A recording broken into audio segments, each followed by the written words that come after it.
Welcome back to my channel আর new blog. আশা করি সবাই ভালো আছো, সুস্থ আছো। আজকে আমি চলে এসেছি দীঘায়। কোথায়? জগন্নাথ টেম্পলে।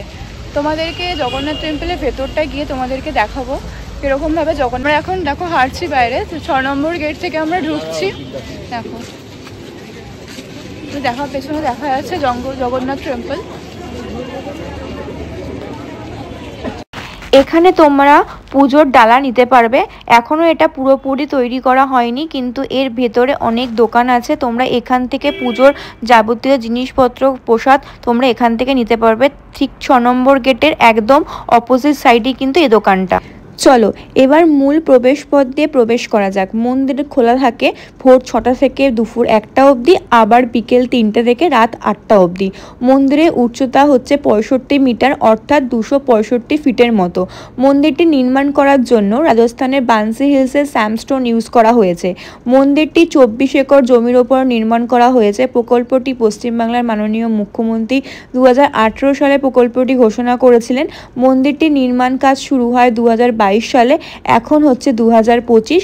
এখন কিন্তু মন্দির পুরোপুরি কমপ্লিট হয়ে গেছে। আমরা যখন সিংহদুয়ার দিয়ে প্রবেশ করলাম, আমি তো ভেতরে অ্যাম্বিয়েন্সটা দেখে তো আমি পুরো অবাক হয়ে গেলাম। এত সুন্দর দেখতে ভেতরটা, জাস্ট ওয়াও। তার ঠিক ডান দিকেই তোমরা দেখতে পারবে খুব ছোট্ট দেবের একটা জগন্নাথ দেবের মন্দির কাঠের সিংহাসনের মধ্যে। জগন্নাথ দেবকে দর্শন করে পরবর্তী স্থাপত্যের দিকে যখন এগালাম, সিংহদুয়ার থেকে বেরিয়ে পরবর্তী স্থাপত্যের দিকে এগোনোর সময় দুদিকেই দেখতে পারবে তোমরা খুব সুন্দর জলাধার, যেখানে পদ্ম ফুল ফুটে রয়েছে। আমার তো দেখে এত সুন্দর লাগলো, আমি তো পুরো মুগ্ধ হয়ে গেলাম।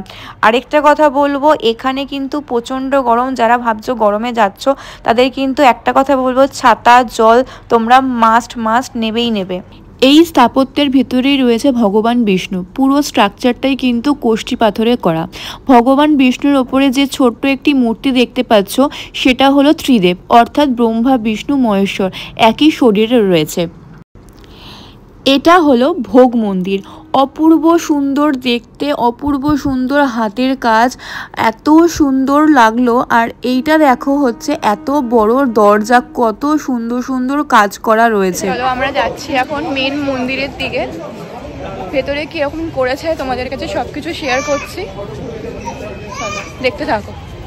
আর প্রচণ্ড বাইরে রোদ, তাই জন্য আমার মুখে এরকম অবস্থা।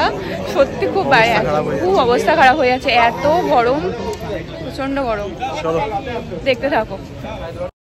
জগমোহনে প্রবেশ করার আগেই দেখতে পেলাম বিভিন্ন দিকে ছোট ছোট স্থাপত্য, বেশিরভাগই কিন্তু বিষ্ণুদেবের। আর আমরা প্রবেশ করেই গেলাম জগমোহনে। জগমোহনের ভেতরে গিয়ে দেখো কত সুন্দর, আর সবাই কিন্তু ছবি তুলছে। ছবি তোলা এখনো বারণ নেই। আর দেখো কত সুন্দর সুন্দর কাজ, দেখো লাইটিংগুলো জাস্ট ওয়াও, খুব সুন্দর। জগন্নাথ বলরাম সুভদ্রার মূর্তি তোমরা জগমোহনের ভেতর থেকেই দেখতে পারবে। জগন্নাথ বলরাম সুভদ্রা থেকে দেখে তো আমার মন পুরো জুড়িয়ে গেল। খুব খুব খুব ভালো লাগছে, খুব সুন্দর লাগছে। এতক্ষণ রোদের মধ্যে কষ্ট করে কিন্তু দাঁড়িয়েছিলাম, কিন্তু এখন মনে হচ্ছে সবকিছু সার্থক। সবাই একবার মন খুলে বলো জয় জগন্নাথ।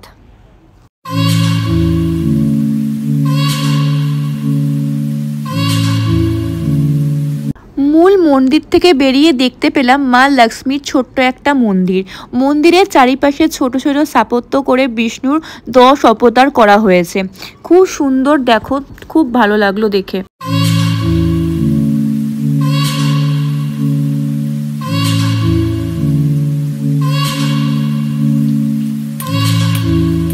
ভিডিওটা আজকে আমি এখানেই শেষ করছি। এই জাস্ট জগন্নাথ দেবকে দর্শন করে ফিরছি, রাস্তায় আছি। ভিডিওটা ভালো লাগলে অবশ্যই আমার ভিডিওটা লাইক অ্যান্ড সাবস্ক্রাইব করে দিও। চলো দেন, টাটা। আর লাইনটা জাস্ট দেখো, কত লাইন দেখো।